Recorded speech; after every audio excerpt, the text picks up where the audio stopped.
Hello everyone. This is today the Hindu newspaper analysis session in which we will discuss all events and issues which have national and international importance for UPSC civil services examination and other state PCS examination. We will discuss mainly four issues. The first issue is power asymmetry between China and Russia. The second issue is the continuing distribution of death penalty, and the third issue is demographic advantage Indian economy should support, and fourth issue is a climate crisis agenda remains urgent. So let's discuss all the issues. Power asymmetry between China and Russia. The Russian invasion of Ukraine in 2022 has brought about a major shift in the world order. 2022 में रसिया ने Ukraine के ऊपर जब से invasion किया है तब से वर्ल्ड ऑर्डर के अंदर एक मेजर शिफ्ट शो हो रहे हैं. Not only did it bring about a stronger transatlantic alignment with Russia but it has also pulled Russia closer to China. बहुत सारे कंट्रीज के बीच में डिवाइडेशन हो चुका है. चाइना की तरफ रसिया का इंक्लिनेशन हुआ है और भी बहुत सारे कंट्रीज हैं जो एक ऑर्गेनाइजेशन के तौर पे रसिया के अगेंस्ट ऑर्गेनाइज हुए हैं, जैसे वेस्टर्न कंट्रीज यूरोपियन यूनियन और इसके साथ वेरियस वेस्टर्न कंट्रीज ने अपना एक यूनिटी शो किया है स्पेशली रसिया के against. The deepening Sino-Russian relationship has become a subject of discussion in India as well. Because Sino-Russian relationship काफ़ी स्ट्रॉन्ग हो रहे हैं और इस स्ट्रॉन्गनेस की वजह से इंडिया के अंदर ये एक डिस्कशन का सब्जेक्ट बन चुका है. The concern is that India most trusted partner now possibly share an indispensable friendship with India primary opposition country China which has instigated debate around the reliability of Russia as a security partner. Because Russia India का security partner और एक reliable partner हुआ करता था, but रसिया का जिस तरह से चाइना के साथ इनडिस्पेंसिबल फ्रेंडशिप आज हो रहा है, ये कहीं ना कहीं इंडिया के लिए एक डिबेट क्रिएट कर रहा है कि क्या रसिया हमारा एक रिलायबल और security partner in future continue रह सकता है या नहीं रह सकता है. Has Russia become a junior partner of China. क्या करंट में रसिया चाइना का एक जूनियर पार्टनर के तौर पर वर्क कर रहा है. Russia and China have a joint objective to reform the existing financial and economic world order lead by US. Because world के अंदर प्रेजेंट में financial and economic world order US के द्वारा लीड किए जा रहे हैं और रशिया और चाइना दोनों कंट्री का ऑब्जेक्टिव है कि इस वर्ल्ड ऑर्डर के अंदर रिफॉर्म किया जाए. Both country try to promote de dollarisation and alternative payment settlement system. Russia और चाइना दोनों कंट्रीज वर्ल्ड में चाहते हैं जो वर्ल्ड के अंदर financial and economic world order बना हुआ है, इसके अंडर दोनों कंट्री चाहते हैं कि डी डॉलराइजेशन किया जाए और साथ में अल्टरनेटिव पेमेंट सिस्टम डॉलर की जगह पर कोई देखा जाए. इट मीन्स डॉलर के थ्रू आज जिस तरह से मैक्सिमम फाइनेंशियल और इकोनॉमिक डील होती हैं, दोनों कंट्रीज चाहते हैं कि डॉलर की जगह कोई दूसरा करेंसी यूज किया जाए, even as to settle more than 90% of their bilateral trade in local currencies in 2023. De dollarisation को प्रमोट करने के लिए और अल्टरनेटिव पेमेंट सेटलमेंट सिस्टम को बूस्ट करने के लिए दोनों कंट्रीज ने लास्ट ईयर 90% बायलैटरल ट्रेड जो किए थे वो लोकल करेंसी में किए थे. Russia's isolation from the Western-dominated global financial system makes China as an alternative. This essentially leaves Russia and China's mercy to set the pace for reform. Because western dominated global financial system से रसिया को western countries ने जिस तरह से isolate किया है, इसने कहीं ना कहीं रसिया को चाइना की तरफ इंक्लिनेशन होने के लिए बूस्ट किया है और अब रसिया कंप्लीटली चाइना की मर्सी पर डिपेंड है. Russia's isolation and limited resources render it completely dependent on China to pull it out of its misery. और रिजल्ट के तौर पर अब हम देख रहे हैं कि दोनों कंट्रीज के बीच में ट्रेड एग्रीमेंट हो रहे हैं. दोनों कंट्रीज का एक्सपोर्ट इंपोर्ट हिस्टोरिक रूप से इंक्रीज हो रहे हैं और ये सब कहीं ना कहीं western dominated global financial system से रसिया को आइसोलेशन की वजह से ऐसा हुआ है. और साथ में बिकॉज रसिया के जो रिसोर्स हैं वो काफ़ी लिमिटेड हो चुके हैं, कुछ वेस्टर्न कंट्रीज के अंदर इंपोर्ट एक्सपोर्ट बैन कर दिया गया है. Both countries are against the US lead financial order. दोनों countries US based financial order के अगेंस्ट है Russia and China, both countries have a shared grievance against the dual hegemony of dollar and swift messaging system central to the current global financial system. World के अंदर जो current global financial system है, इसके central में dual hegemony of dollar and SWIFT messaging system, ये दो system central में है और दोनों ही कंट्रीज इन दोनों सिस्टम के कहीं ना कहीं अगेंस्ट रहे हैं। Both have perpetual tension with the US lead geopolitical order in west. West के अंदर स्पेशली वेस्टर्न कंट्रीज के अंदर जियोपॉलिटिकल ऑर्डर को यूएस लीड करता है और इस वजह से रसिया और चाइना के यूएस के साथ टेंशन परपेचुअल रहे हैं। Following Russia's invasion of Ukraine in 2022, the US and allies froze close to $300 billion of Russia's forex reserves held overseas। रसिया ने 2022 से यूक्रेन पर जो अटैक किया था और अभी भी कंटिन्यू चल रहा है, इस इन्वेजन की वजह से यूएस एंड एलिज जितने कंट्री हैं यूएस के, इन सभी ने रसिया के फॉरेक्स रिजर्व जो कि अबाउट $300 बिलियन का है, इसको इन्होंने क्लोज कर दिया, फ्रोज कर दिया है। How bilateral trade between Russia and China grow in recent years. Recent years में रसिया और चाइना के बीच में बायलैटरल ट्रेड किस तरह से ग्रो हुआ है। First, China Russia trade appears symmetric over the years. In 2023, while export to China made up for around 30.4% of Russia's total export, Russia accounted for only 3% of China's total export। रसिया का total जितना export किया जाता है 30.4% export only China के साथ किया जाता है, जबकि चाइना का एक्सपोर्ट अगर कंपेयर किया जाए रसिया के साथ, ओनली 3% एक्सपोर्ट चाइना का रसिया के साथ होता है। While import from China accounted for 36% of Russia's total import in 2023, China's import from Russia amounted to -5% of its total import। बात अगर इम्पोर्ट की जाए, रसिया ओवरऑल इम्पोर्ट का 36% इम्पोर्ट चाइना के साथ करता है, लास्ट ईयर का डाटा है। और चाइना के अगर इम्पोर्ट की बात की जाए रसिया से, ओनली -5% चाइना इम्पोर्ट करता है। Secondly, more than 70% of Russia's export to China were energy fossil fuel in 2022। In contrast, China's export to Russia were relatively more diversified। 2022 में रसिया ने चाइना के साथ जितना एक्सपोर्ट किया उसका 70% एनर्जी सेक्टर में इंपोर्ट किया, जबकि चाइना का एक्सपोर्ट रसिया के साथ मोर डाइवर्सिफाइड रहा है। This make China's export to Russia's export to China prone to shock and uncertainties. ये जो यहाँ पर इंपोर्ट और एक्सपोर्ट के बीच में दोनों कंट्रीज के बीच में गैप है, ये कहीं ना कहीं दोनों कंट्रीज के रिलेशनशिप को, ट्रेड रिलेशनशिप जो भी है, ये अनसर्टेनिटीज पैदा करता है।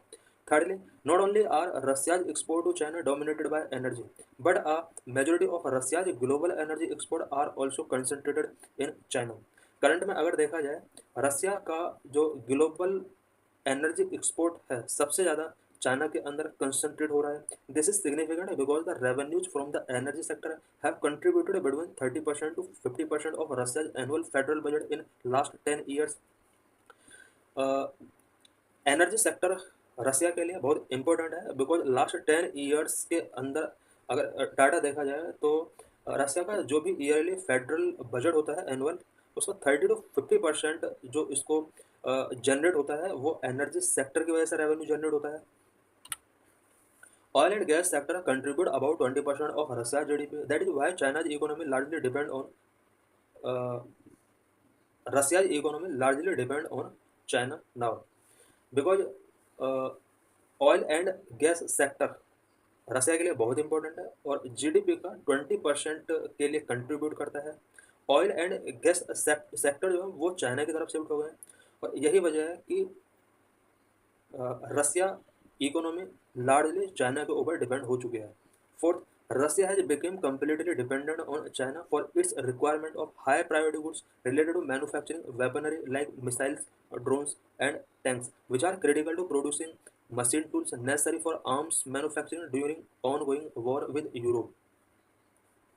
रसिया करंट में चाइना का completely डिपेंडेंट पार्टनर बन चुका है और हाई प्रायोरिटी गुड्स रसिया को जितनी रिक्वायरमेंट है, specially weaponry goods like missile, drones and tanks, इन सभी हाई प्रायोरिटी गुड्स के लिए रसिया चाइना पर डिपेंड हो चुका है, बिकॉज ये जितने भी वेपनरी टूल्स हैं ये मशीन प्रोड्यूसिंग के लिए क्रिटिकल हैं।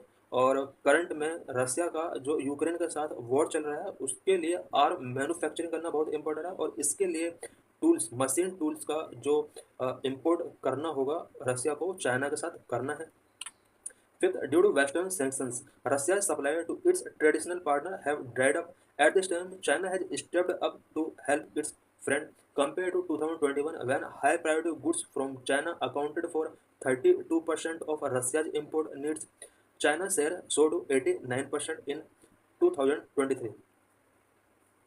बिकॉज वेस्टर्न सेंक्शंस की वजह से रसिया के जो ट्रेडिशनल सप्लायर्स होते थे, स्पेशली रसिया जिन कंट्रीज को सप्लाई करता था वो ड्राइड अप हो चुका है, और इसकी हेल्प करने के लिए चाइना ने स्टेप अप किया। बिकॉज रसिया अदर कंट्रीज को जितने एनर्जी प्रोडक्ट या अदर चीज़ें सप्लाई करता था उससे रसिया को कहीं ना कहीं रेवेन्यू जनरेट होता था, बट ट्रेडिशनल पार्टनर के साथ सप्लाई ड्राइड अप होने की वजह से इसका रेवेन्यू जनरेशन रिड्यूस हो गया, और यहाँ पर चाइना ने स्टेप अप किया।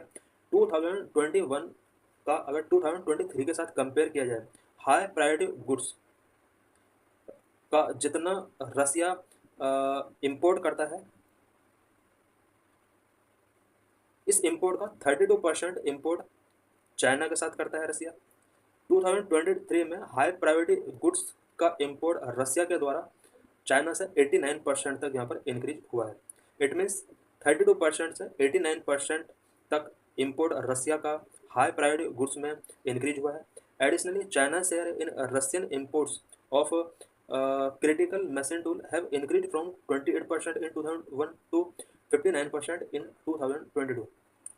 बात अगर क्रिटिकल मशीन टूल की जाए, 2021 में रसिया ओवरऑल इंपोर्ट का 28% इंपोर्ट चाइना से किया करता था, बट 2022 में ये 59% तक पहुंच गया। इन 2023 almost all of Russia's requirement were sourced from China. Last year ये डाटा शो करता है कि रसिया की ज़्यादातर रिक्वायरमेंट चाइना के थ्रू कंप्लीट की जा रही थी। Sixth, over the last few years, China has completely dethroned the European Union as Russia's primary trade partner. Because European union पहले रसिया का प्राइमरी ट्रेड पार्टनर हुआ करता था, अब रसिया को डिथ्रोन करके चाइना कंप्लीटली इसका ट्रेड पार्टनर बन चुका है। China has absorbed majority of Russia's loss emanating from reduced trade with the European Union. This has made Russia's trade figures largely stable despite stringent sanctions from the West. To sum up, China has emerged as Russia's more indispensable partner. European Union के साथ जो पहले trade हुआ करता था Ukraine war से पहले, इसको जितना प्रॉफिट होता था वो प्रॉफिट इसका रिड्यूस हो चुका है, बट इस लॉस को कंपेंसेट करने के लिए चाइना ने एक इम्पोर्टेंट रोल प्ले किया है। बिकॉज अब रसिया का ट्रेड चाइना के साथ बढ़ चुका है, और समअप अगर किया जाए तो चाइना रसिया का एक मोस्ट इंडिस्पेंसेबल पार्टनर के तौर पर इमर्ज हुआ है। What does it mean for India? Russia का चाइना की तरफ इंक्लिनेशन इंडिया के लिए इसका क्या मीनिंग है? Despite all goodwills that exist in the Russia India relationship, Russia geopolitical goals align more closely with Beijing's than New Delhi. India और Russia के रिलेशनशिप में जितना भी गुडविल है, इसके बावजूद भी रसिया का जियोपॉलिटिकल गोल कहीं ना कहीं न्यू दिल्ली को छोड़कर बीजिंग की तरफ अलाइन होता हुआ दिख रहा है। दोनों कंट्रीज के बीच ट्रेड काफ़ी इंक्रीज हो रहे हैं, और इस ट्रेड का अगर इंडियन ट्रेड के साथ, स्पेशली रसिया का इंडियन ट्रेड के साथ कंपेयर किया जाए तो ये काफ़ी स्मॉल परसेंटेज है। इट मीन्स रसिया और चाइना का जो ट्रेड है वो इंडियन ट्रेड का कंपेयर में बहुत हाई है। The strategic alignment between China and Russia is too deep, and the asymmetry in their economic ties is too wide. If Russia is given two options, New Delhi versus Beijing, Russia will choose Beijing. रसिया और China के बीच में strategic alignment इतना deep है और इतना asymmetry है कि अगर रसिया को new Delhi versus Beijing two options दिए जाते हैं चूज करने के लिए, तो रसिया डेफिनेटली बीजिंग को चूज करेगा। This is graphical representation of import and export by Russia and China to each other. In the upper right, Russia's export we can see here रसिया का जो एक्सपोर्ट है यूरोपियन यूनियन के साथ है, India के साथ है, चाइना के साथ, रेस्ट ऑफ द वर्ल्ड के साथ। ग्राफिकली हम देख सकते हैं कि लास्ट कुछ ईयर्स में रसिया का एक्सपोर्ट चाइना के साथ इंक्रीज हुआ है, जबकि यही एक्सपोर्ट 2013 में 39.7% था। करंट में 129.1 शायद बिलियन में होगा। और बिलो राइट साइड हम देख सकते हैं रसिया का इंपोर्ट यूरोपियन यूनियन के साथ, इंडिया के साथ, चाइना के साथ, रेस्ट ऑफ वर्ल्ड के साथ क्या रहा है।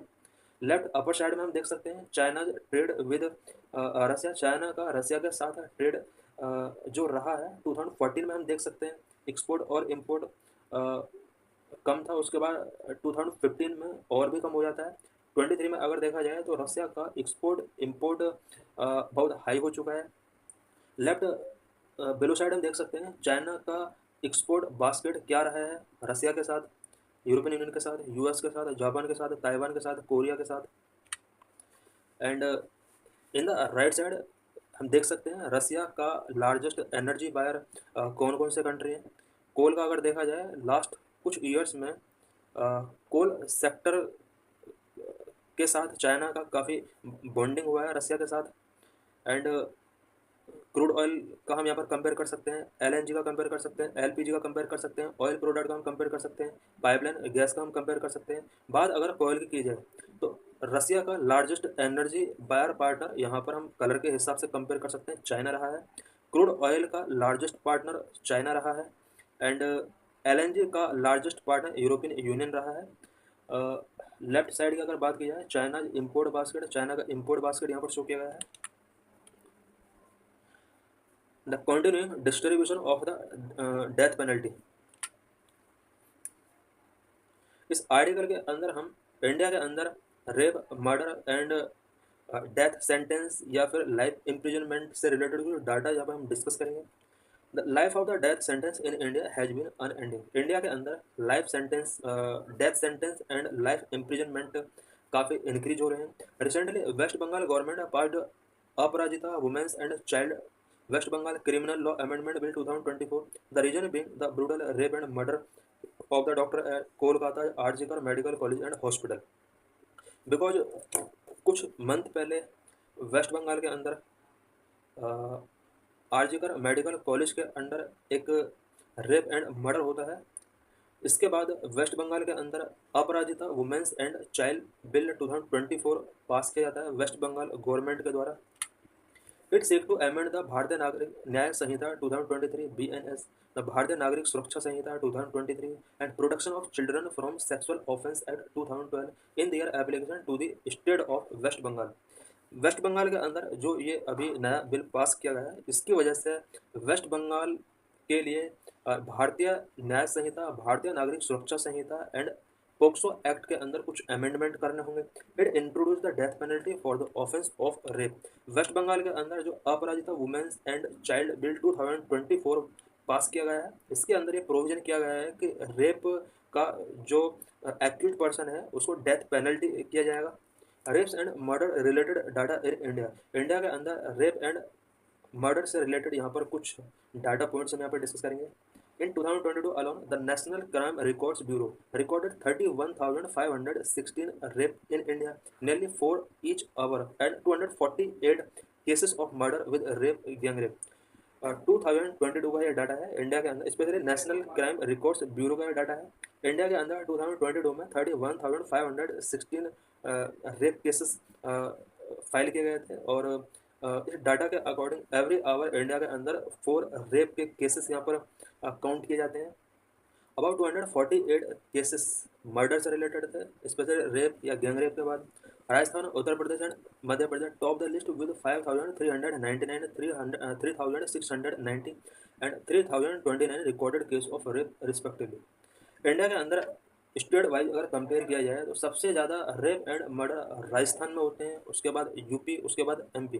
राजस्थान के अंदर 5,399 का डाटा है, यूपी के अंदर 3,690 का डाटा है, एमपी के अंदर 3,029 का ये डाटा रिकॉर्ड किया गया है। Specially national crime record bureau का ये डाटा है। Status of death penalty in world, पूरे वर्ल्ड के अंदर डेथ पेनल्टी से रिलेटेड यहाँ पर कुछ डाटा हम स्टडी करेंगे। In global figures From Amnesty International, at the end of 2023, nearly three-quarters of countries had abolished the death penalty in law or practice. 112 countries had completely abolished the death penalty in law for all crimes, while 144 countries overall had abolished the death penalty in law or practice. Amnesty international का एक global figure यहाँ पर death penalty से related यहाँ पर show किया गया था। 2023 के एंड तक इंडिया के अंदर law for all crimes, it means India के अंदर अबाउट 112 ऐसे कंट्रीज थे लास्ट 2023 के लास्ट मंथ तक जिन्होंने डेथ पेनल्टी को स्पेशली लॉ के अकॉर्डिंग यहाँ पर अबोलिश किया, और अबाउट 144 ऐसे कंट्रीज थे जिन्होंने प्रैक्टिस, जो डेथ पेनल्टी का प्रैक्टिस होता है विदाउट लॉ और लॉ के अकॉर्डिंग भी एक डेथ पेनल्टी होता है, तो 144 कंट्रीज टोटल ऐसे थे जिन्होंने लॉ के अकॉर्डिंग एंड प्रैक्टिस के अकॉर्डिंग डेथ पेनल्टी को यहाँ पर अबोलिश किया। But 55 countries still retain the death penalty in law and practice. आज भी अबाउट 55 कंट्रीज वर्ल्ड के अंदर हैं जहाँ पर डेथ पेनल्टी लॉ के अकॉर्डिंग या प्रैक्टिस के अकॉर्डिंग अभी भी दिया जाता है। In South Asia, while Bhutan and Nepal are the only abolitionists for all crimes, the Maldives and Sri Lanka are abolitionists in practice. South Asia के कुछ कंट्रीज का अगर कंपेयर किया जाए, भूटान एंड नेपाल ऐसे कंट्रीज हैं जिन्होंने ऑल क्राइम्स के लिए डेथ पेनल्टी को एबोलिश किया है, जबकि मालदीव एंड श्रीलंका के अंदर प्रैक्टिस में पहले डेथ पेनल्टी हुआ करता था, इन्होंने इस प्रैक्टिस को एबोलिश कर दिया है। India, along with Afghanistan, Bangladesh, Pakistan, are the retentionists. Project 39A reports that in 2023 alone, India had 120 recorded death sentence.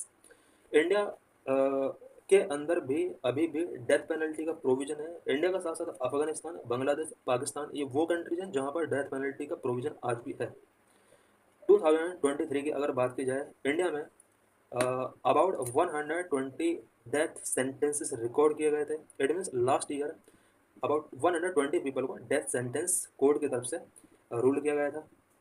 There were no recorded executions and the number is down from 167 in 2022।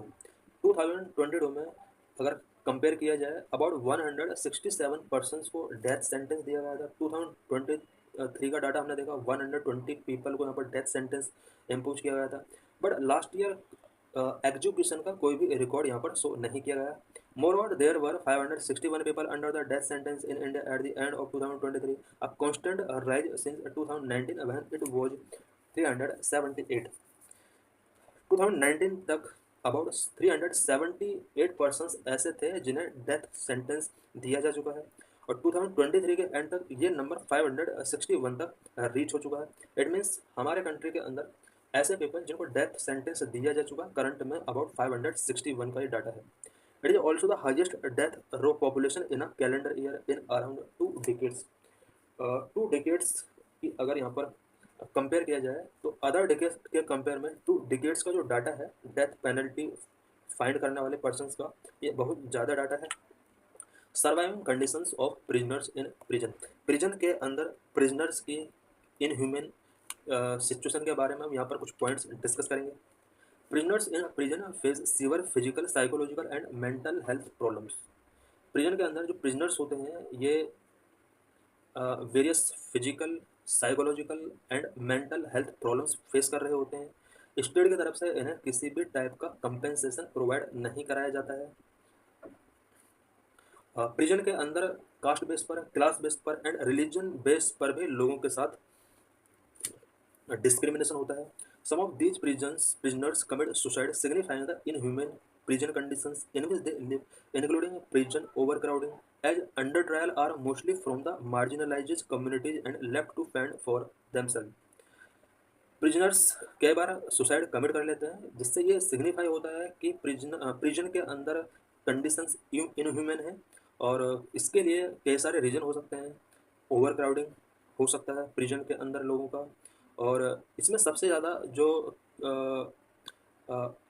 Under trial communities हैं वो marginalised community हैं जिनका कोई trial नहीं होता है, और judiciary के थ्रू जो जस्टिस की उम्मीद की जाती है उसके लिए यहाँ पर ट्रायल ही नहीं होता है।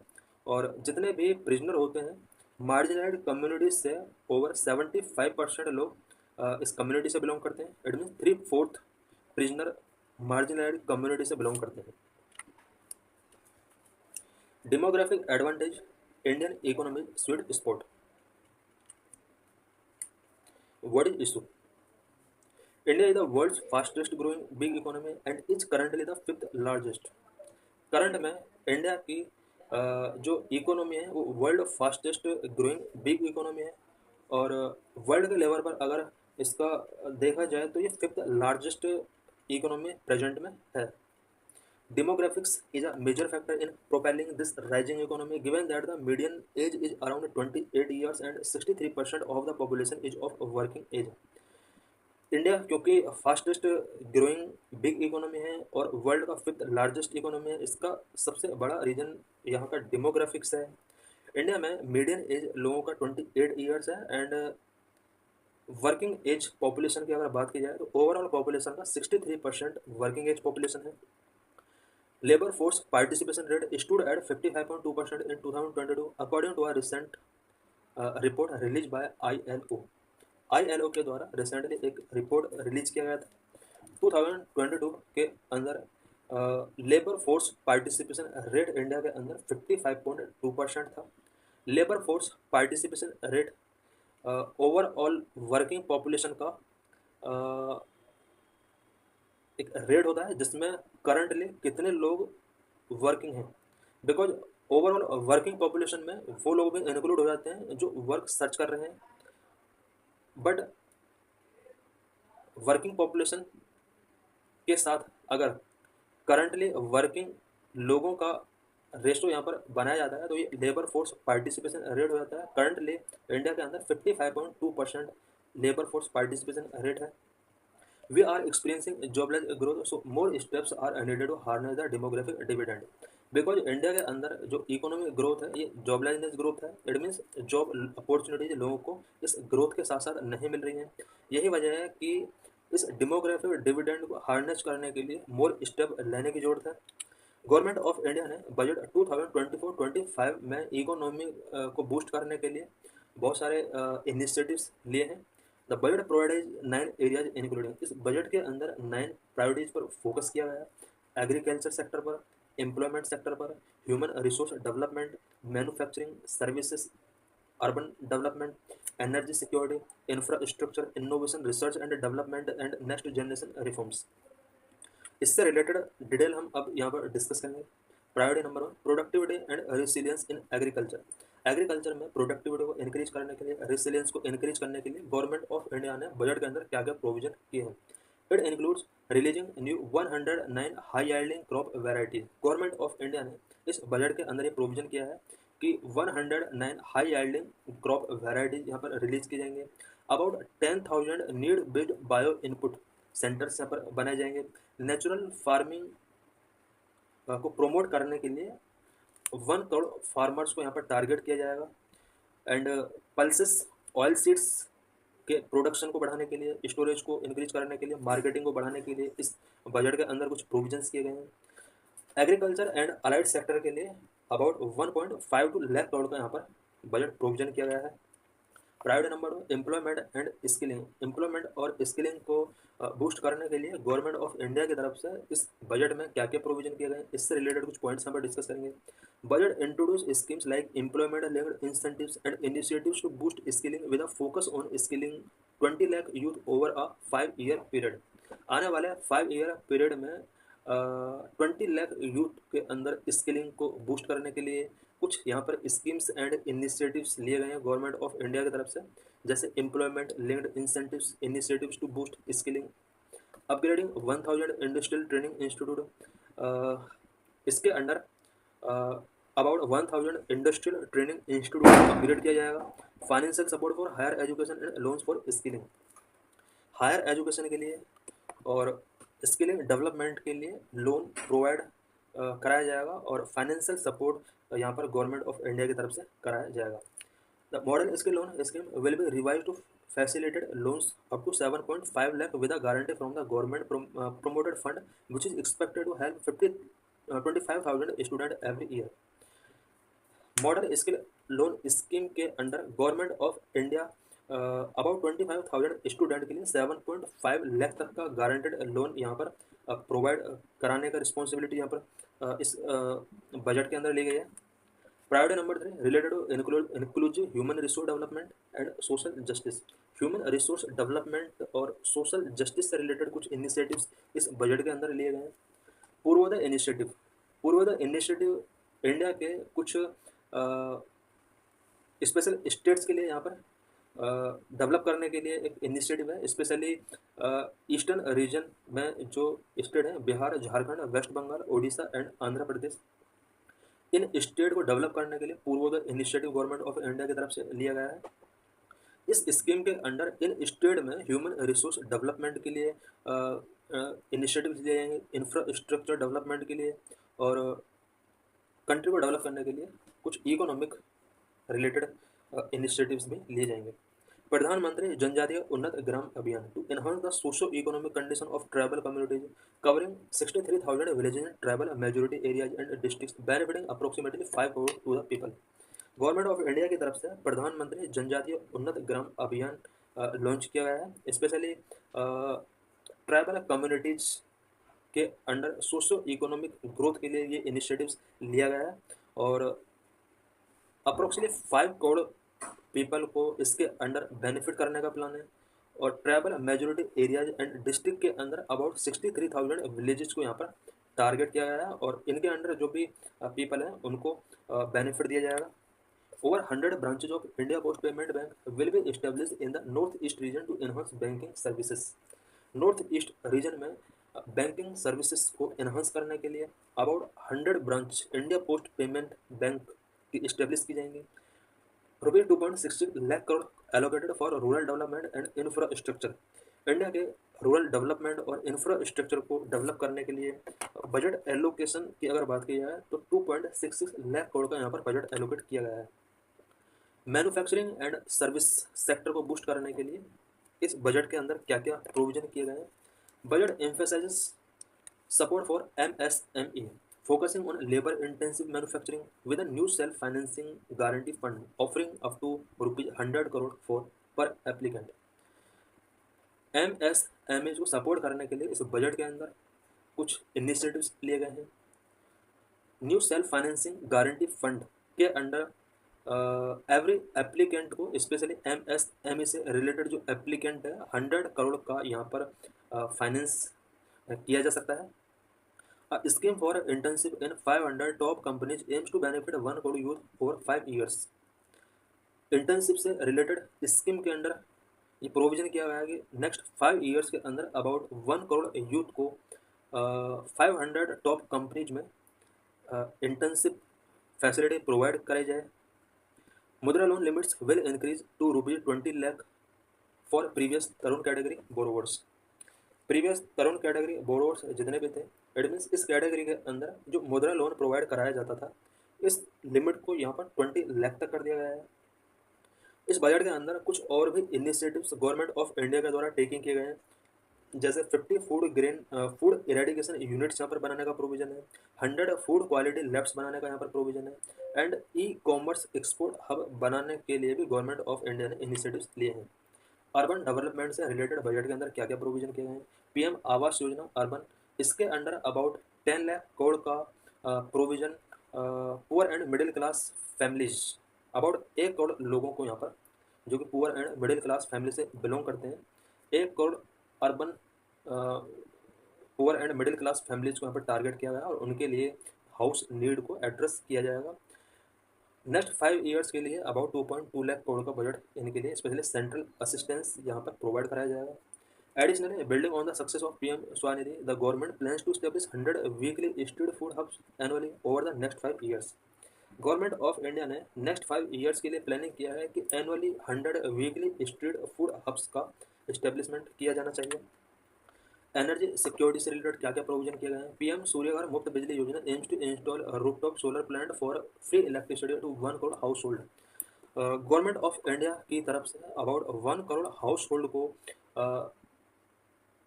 रूफटॉप सोलर प्लांट्स इंस्टॉल करके फ्री इलेक्ट्रिसिटी प्रोवाइड करने का यहाँ पर टारगेट रखा गया और इसके लिए पीएम सूर्य घर मुफ्त बिजली योजना लॉन्च की गई है। इंफ्रास्ट्रक्चर डेवलपमेंट के लिए गवर्नमेंट ऑफ इंडिया के द्वारा क्या क्या प्रोविजन किए गए हैं इस बजट में? For infrastructure development about 11.11 lakh crore capital expenditure has been allocated this year, which is 3.4% of our GDP. Infrastructure development के लिए 11.11 लाख करोड़ का कैपिटल एक्सपेंडिचर यहाँ पर प्रोविजन किया गया है जो कि जीडीपी का 3.4% है। फेज 4 ऑफ प्रधानमंत्री Gram Sadak Yojana to connect 25,000 rural habitations with all weather roads due to population growth has been announced. Budget के अंदर ये भी अनाउंस किया गया है कि अबाउट 25,000 रूरल हैबिटेशंस को प्रधानमंत्री ग्राम सड़क योजना के अंडर सिटी और टाउन्स तक कनेक्ट किया जाएगा। इनोवेशन रिसर्च एंड डेवलपमेंट से रिलेटेड क्या क्या बजट के अंदर प्रोविजन किए गए हैं? Government will establish the Anusandhan national research fund to support basic research and prototype development. Basic research और प्रोटोटाइप डेवलपमेंट को सपोर्ट करने के लिए गवर्नमेंट ने अनुसंधान नेशनल रिसर्च फंड यहाँ पर इस्टेब्लिश करने के लिए प्रोमिस किया है। Allocating rupees 1 lakh crore to इस पर private sector drive research and innovation at a commercial scale. Commercial scale पर private sector driven research and innovation को स्पर करने के लिए 1 लाख करोड़ का यहाँ पर एलोकेटिंग किया गया है। It means government of India चाहती है कि रिसर्च सेक्टर के अंदर प्राइवेट सेक्टर को बूस्ट किया जाए और इसके लिए यहाँ पर 1 लाख करोड़ का यहाँ पर प्रोविजन किया गया है। To expand the space economy 5-fold in the next decade a venture capital fund of 1,000 crore will be establish. Next 5 years में नेक्स्ट डिकेड में स्पेस इकोनॉमी को 5-fold एक्सपेंड करने का जो टारगेट रखा गया है इसको कंप्लीट करने के लिए अबाउट स्पेस सेक्टर के लिए 1,000 करोड़ का यहाँ पर एलोकेशन किया गया है। Next generation reforms Jan Vishwas bill 2.0 to improve ease of doing business will be introduce by government. Government के द्वारा ईज ऑफ डूइंग बिजनेस को इम्प्रूव करने के लिए जन विश्वास बिल 2.0 यहाँ पर इंट्रोड्यूस किया जाएगा। Plans for an economic policy framework labour reforms and simplification of FDI regulations are outline to इस पर इकोनॉमिक ग्रोथ। इकोनॉमिक ग्रोथ को इस पर करने के लिए economic policy framework labour reforms किए जाएंगे, एफडीआई रेगुलेशंस को सिंपलीफिकेशन किया जाएगा।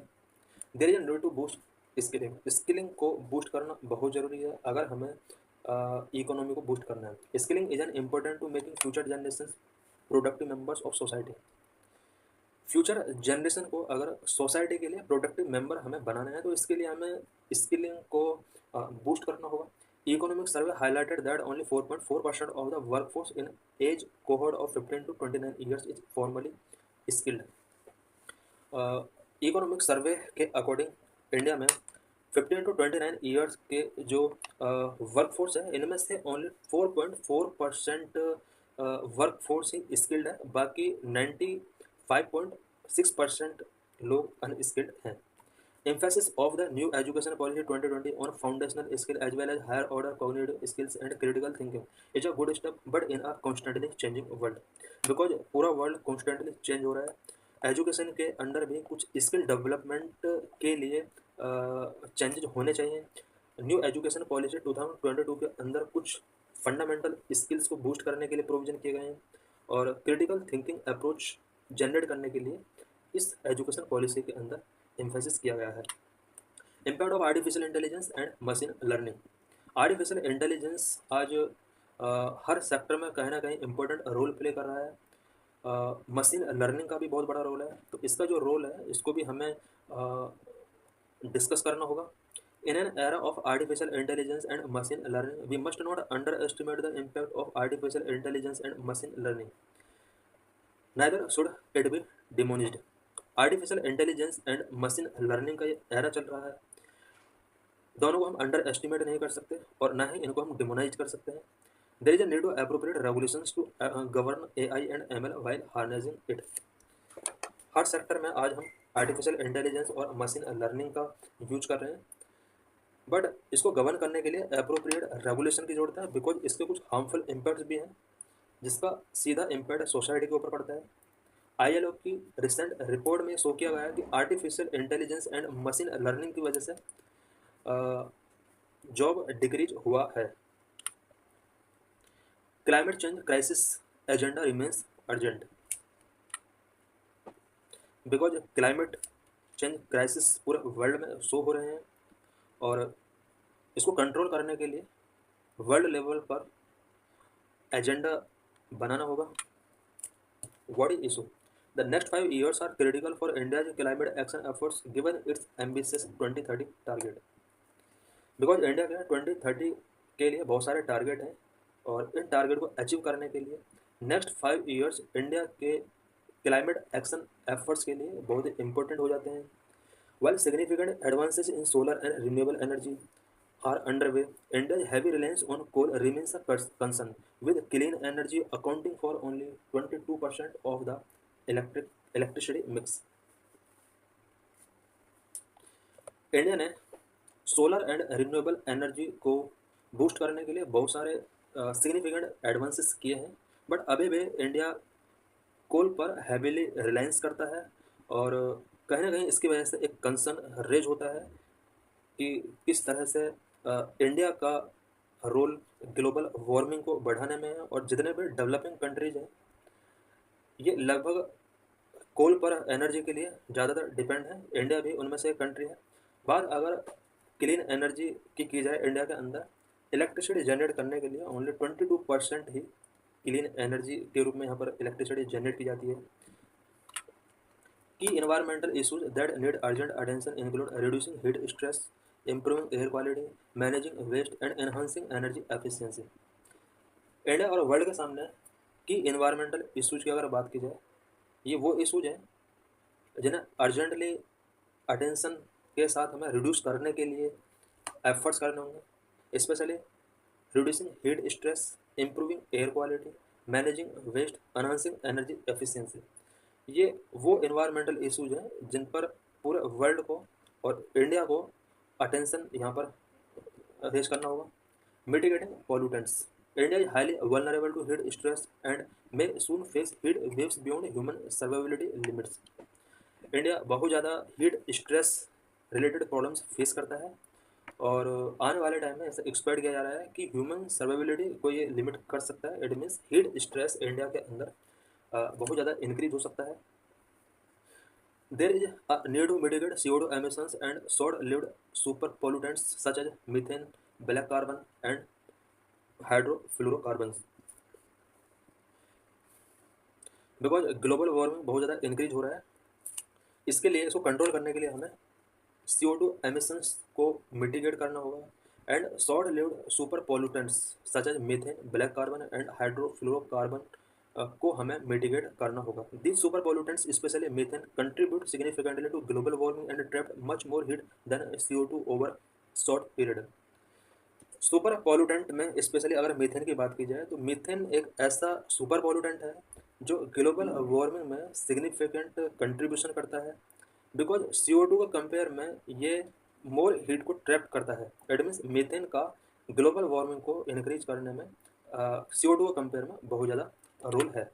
Methane emissions can be reduce through financially feasible gas capture and biogas project improve urban sanitation. Methane emissions को अगर हमें कंट्रोल करना है तो हमें इसके लिए फाइनेंशियली फिजिबल गैस कैप्चर हमें डिप्लॉय करने होंगे, एंड अर्बन सैनिटेशन के अंडर बायोगैस प्रोजेक्ट को इम्प्रूव हमें करना होगा। अगर हम ये स्टेप टेकिंग करते हैं तो इससे हम काफ़ी हद तक मीथेन एमिशंस को कंट्रोल कर सकते हैं। Reduce short lived climate pollutants such as black carbon and enhancing the national clean air program can significantly improve air quality and public health.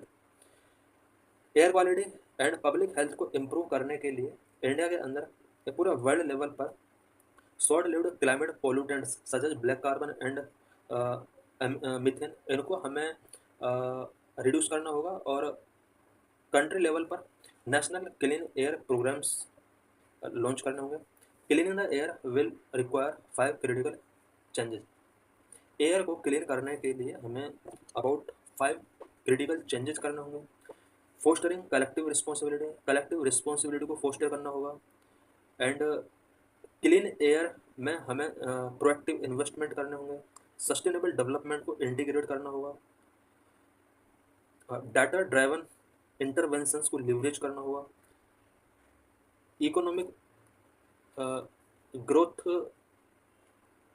के ड्राइवर के तौर पे हमें क्लीन एयर को रिकॉग्नाइज करना होगा। इट मीन्स इकोनॉमिक ग्रोथ के लिए क्लीन एयर पर फोकस नहीं किया जाता है। क्लीन एयर को हमें इकोनॉमिक ग्रोथ के साथ कहीं ना कहीं एज ए ड्राइवर ट्रीट करना होगा। Effective solutions require coordinated efforts करना होगा। अगर हमें इफेक्टिव सॉल्यूशंस चाहिए, बेटर मॉनिटरिंग करना होगा एंड रेगुलेटरी रिफॉर्म्स कुछ हमें करने होंगे। Highlighting the economic and health benefits of clean air for all stakeholders. Economic and health benefit अगर हमें बेनिफिट ऑफ क्लीन एयर, ये सब बेनिफिट अगर हमें ऑल स्टेक होल्डर्स तक पहुंचाने तो इसके लिए कोऑर्डिनेटेड एफर्ट्स करने होंगे, better monitoring and regulatory reforms country level पर करने होंगे। इम्पोर्टेंस ऑफ कार्बन मार्केट का इन्वायरमेंट को प्रोटेक्ट करने के लिए क्या इम्पोर्टेंस हो सकता है। Carbon markets will help incentivize reduction in greenhouse gas by offering financial reward for cutting emissions. Carbon market greenhouse gases के रिडक्शन में हेल्प कर सकता है, बिकॉज जो country greenhouse gas emissions को कटिंग डाउन करते हैं, carbon market के अंदर उसको फाइनेंशियल रिवार्ड ऑफर कराए जाते हैं। To keep global temperature from rising about 1.5 to 2 degree Celsius, global greenhouse gas emissions need to be reduce by at least 43%। Carbon markets will play a critical role in driving these reductions. अगर हमें global temperature को 1.5 से 2 degree Celsius तक control करना है, तो इसके लिए हमें global greenhouse gas emissions को 43% तक रिड्यूस करना होगा। और इसके लिए कार्बन मार्केट कहीं ना कहीं इम्पोर्टेंट रोल प्ले कर सकता है। India aims to launch the India carbon market in 2026। बात अगर इंडिया की जाए तो इंडिया 2026 में अपना कार्बन मार्केट लॉन्च करने वाला है।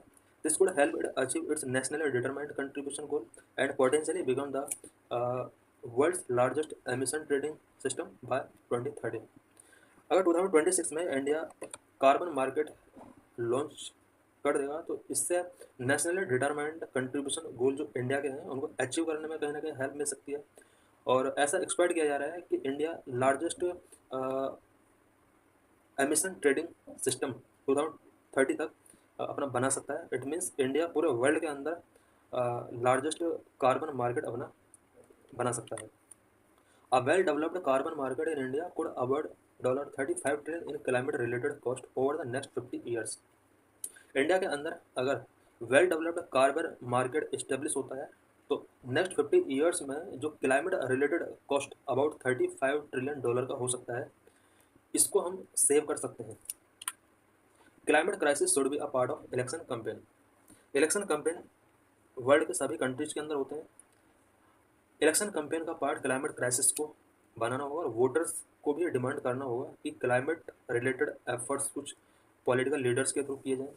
The 2024 Lok Sabha election largely ignored the escalating climate crisis, voters should demand to add climate in elections. India के अंदर 2024 का जो लोकसभा इलेक्शन हुआ था, इस इलेक्शन के कैंपेन में क्लाइमेट क्राइसिस को कम्प्लीटली इग्नोर किया और वोटर्स को यह डिमांड करना चाहिए कि क्लाइमेट पर उनके कैंडिडेट फोकस करें। After winning during 2024 Lok Sabha election, temperature across the country are at an all time high, that is why also low voter turnout was attributed to seeing heat waves across the country. Country के अंदर जो अभी 2024 Lok Sabha elections हुए थे, इसका turn out voter अगर हमें बढ़ाना है तो क्लाइमेट पर फोकस करना होगा। बिकॉज जिस टाइम पर ये इलेक्शंस हो रहे थे उस टाइम पर हीट वेव्स की वजह से बहुत ज़्यादा यहाँ पर लोगों को प्रॉब्लम्स फेस करनी पड़ रही थी। तो कहीं ना कहीं वोटर वोटिंग के टाइम डायरेक्टली क्लाइमेट इम्पैक्ट को फेस कर रहे थे। Climate progressive leadership will need to relentlessly work for an environmentally better India. India के अंदर अगर क्लाइमेट प्रोग्रेसिव लीडरशिप होती है तो इसकी वजह से इन्वायरमेंट को बेटर किया जा सकता है।